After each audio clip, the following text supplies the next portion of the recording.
Thank you, everyone, for joining us back at the Project Censored Radio Show. We're very glad to be joined right now by David Lorant, who's a 28-year-old farmer based in Rennes, Brittany, in the west of France.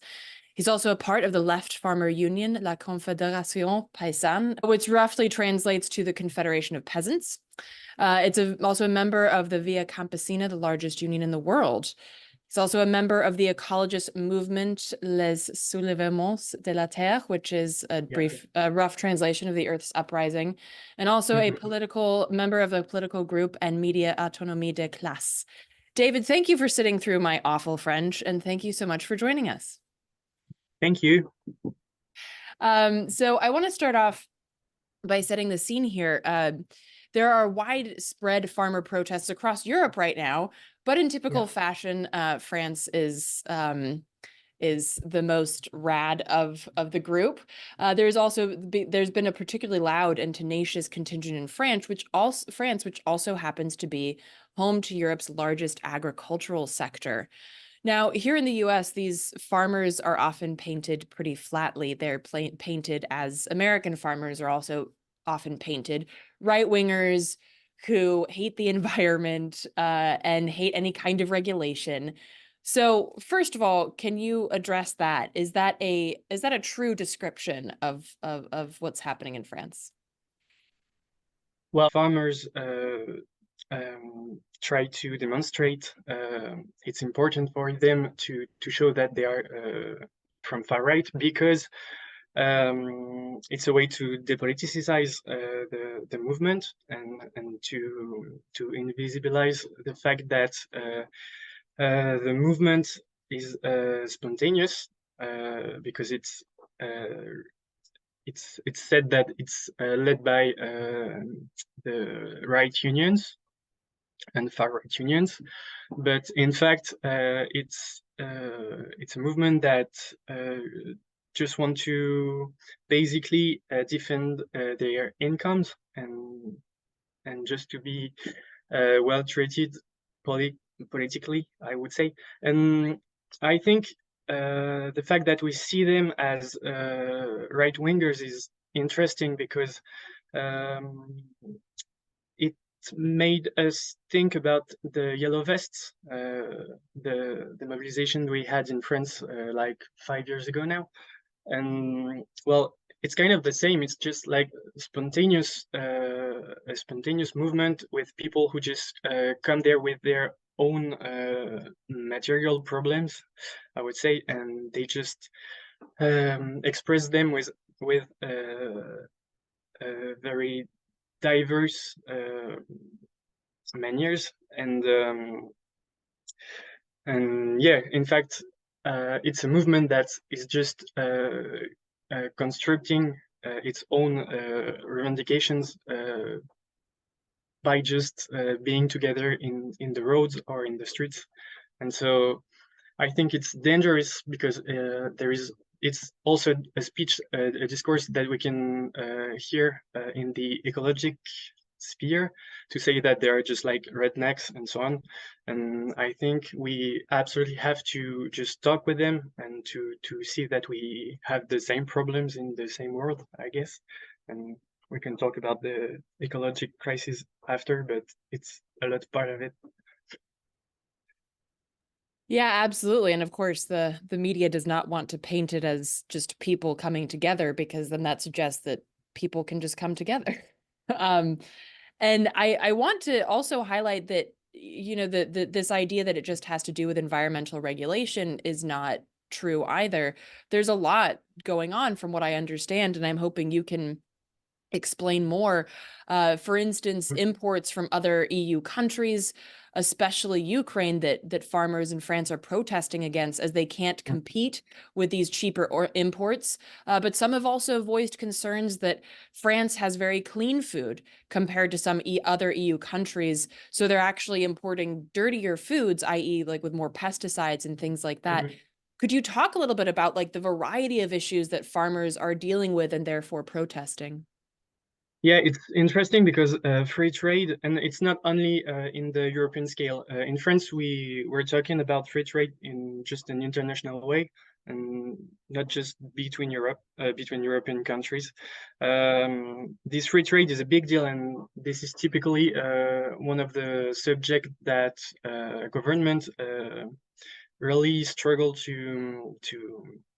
uh, I don't know how to say it, to hide. Yeah. And well, between the mobilization, some free trade negotiations just occurred in the EU, and we just signed a treaty, I guess, with the Chile and so on. And at the same time, the government tried to say that we will stop some of these agreements, like the negotiations with Mercosur and so on. But in fact, at the EU level, it just continues. And yeah, concerning free trade, I think there is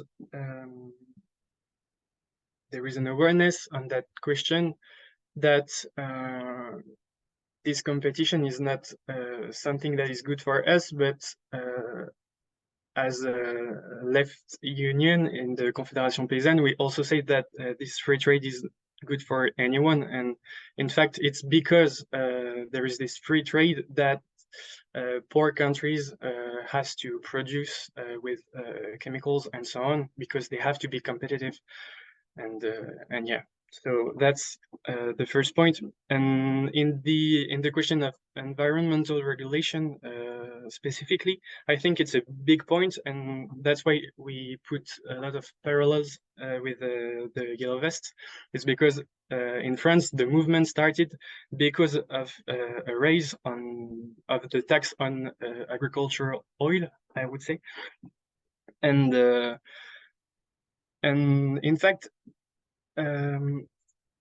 there is a trap because the government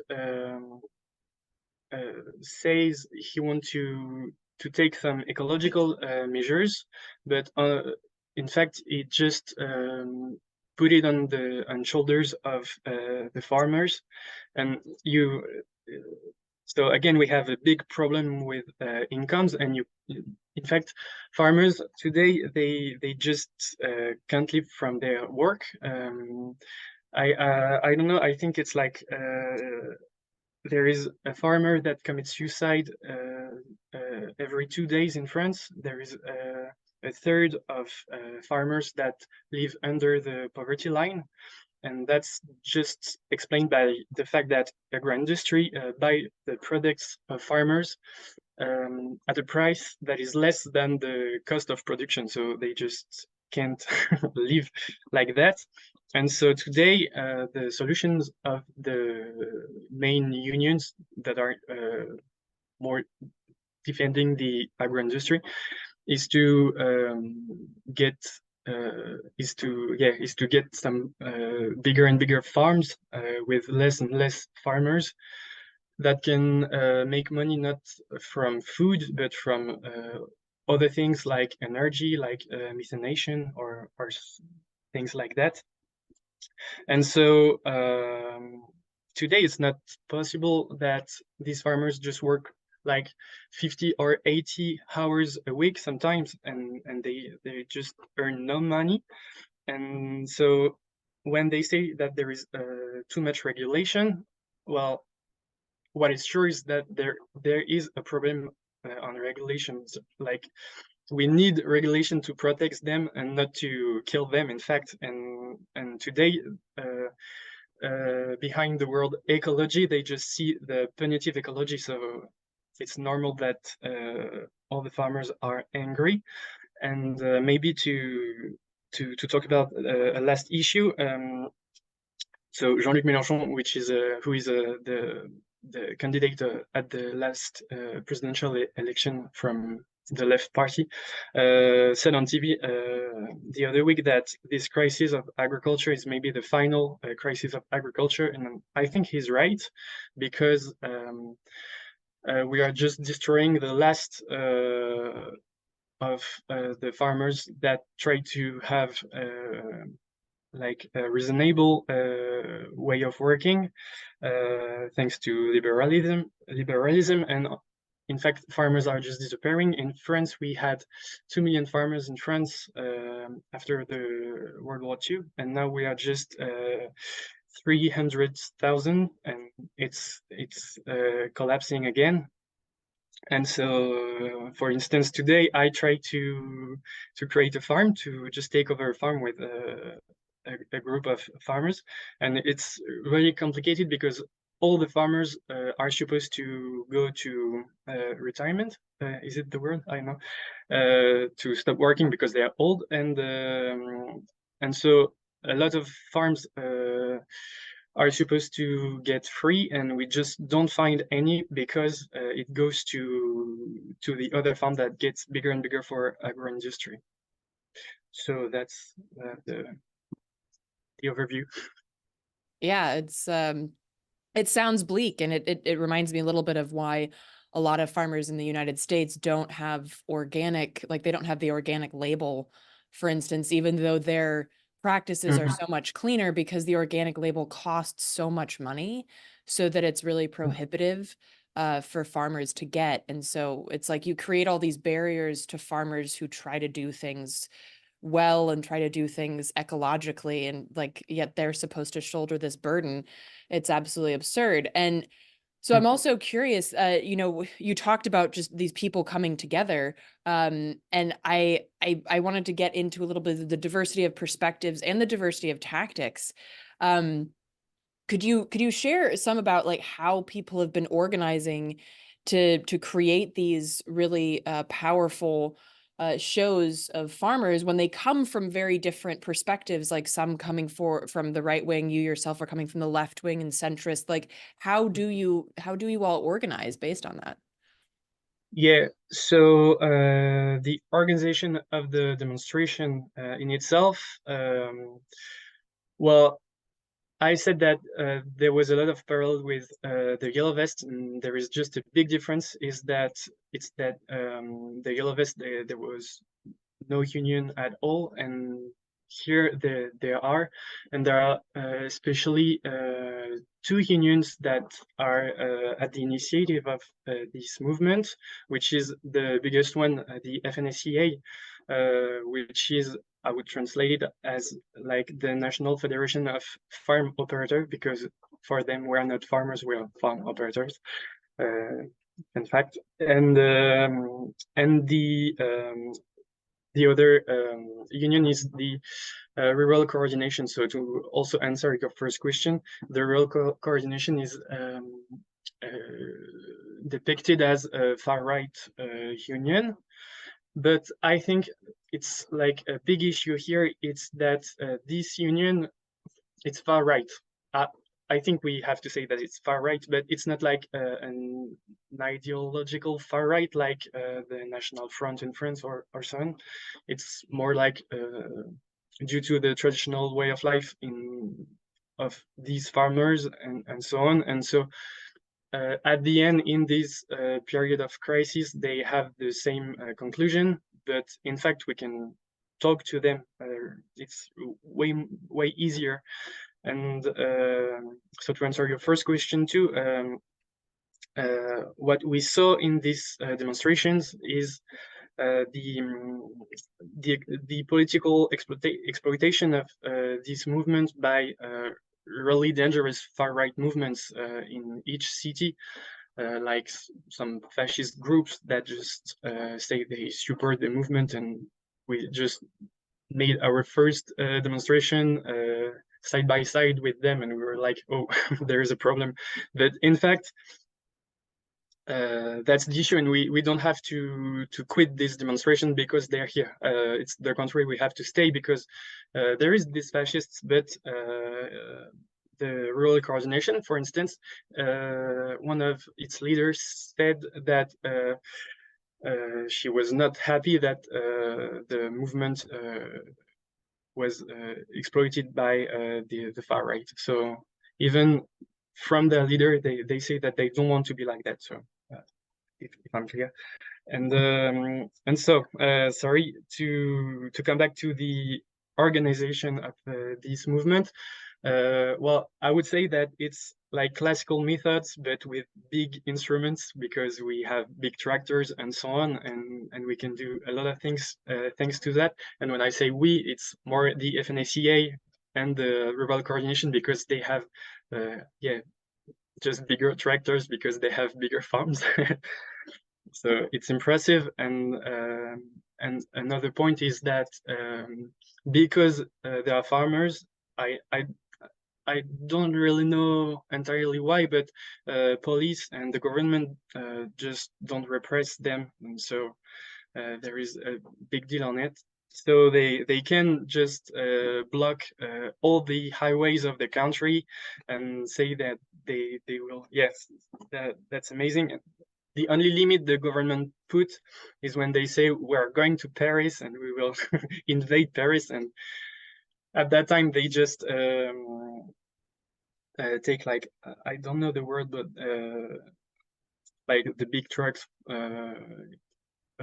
from army to just protect Paris, but they didn't fight at any time. So that make it easier for farmers to do all they did. And it's kind of crazy when you're like an ecologist or something, to see that they can do everything they want, and when we just throw a stone or something, we're like eco-terrorists. I don't know if you have this term in the US, but it's something that is really scaring in France too, the criminalization of the ecologists.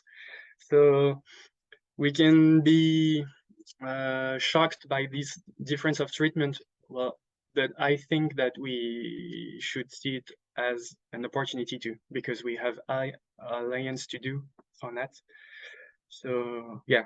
Yeah, absolutely. And yeah, we definitely have the term eco-terrorist here. There are people facing terrorism charges right now for defending trees. So yeah, and I think, like, just from what I've seen, we're recording this on Monday, February 5th for those listening, and as of February 1st, I saw that farmers were blocking roads leading into Paris and other major motorways across the country, like from Lyon to Paris, Toulouse to Rennes. Could you talk a little bit about some of those tactics, and also what the status is right now? I mean, you mentioned that they placed tanks so people couldn't invade Paris, but what is the status right now? So right now, yeah, in fact, it's yeah, it's kind of okay. I start again.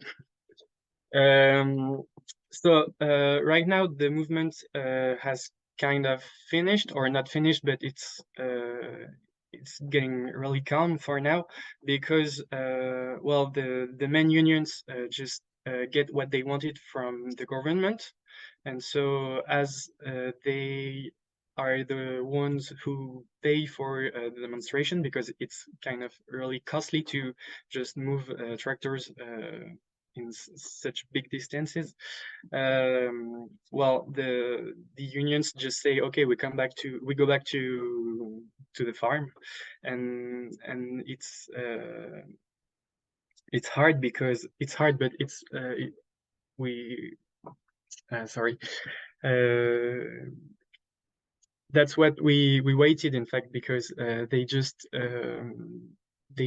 win the fact that all the pesticides that were going to be forbidden will not be, and so that's a pity, but that's like that.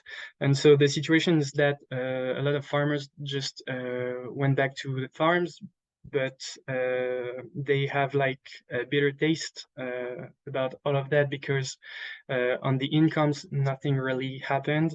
On the system change, nothing happened.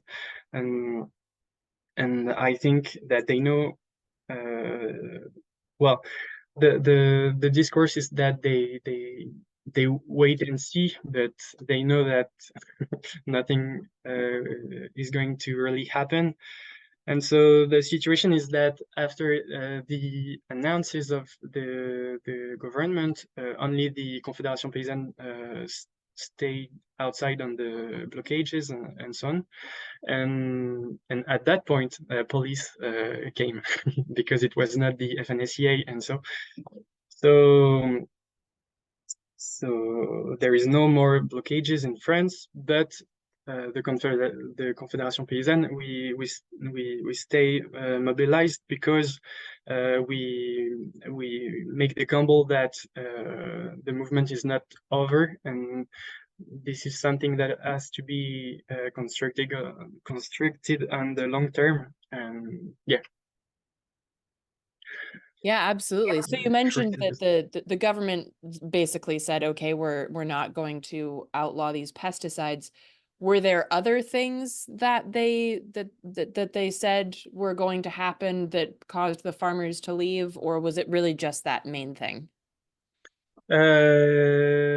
It was that main thing, and also the tax on the agricultural oil, but that's it. And yeah, nothing else. And I think that they're really good in just saying that they heard that farmers don't want to make ecology, and so they responded to that. In fact, that was just not the demand, but Yeah, well, that's when it gets painted that way. So I'm curious what you feel like the organization that you're the Confédération Paysanne, with regards to like what your demands are, like what would you like to see with regards to how you feel that French farmers are being treated, or how would you like this to go? yeah, so on that mobilization, our first demand was some floor prices. As I told you, we just don't have the money to work, so we need some floor prices because of the inflation that is strong in Europe and that is structural. I could talk about how ecological crisis just make the inflation, and the oil problem is really something that won't be solved by a tax. And so we have the problem in France that like the agro industry and the supermarket, at the same time they buy the products at the farmers cheaper and cheaper, and they sell it to consumers costlier and costlier. I'm not sure of my English. Um,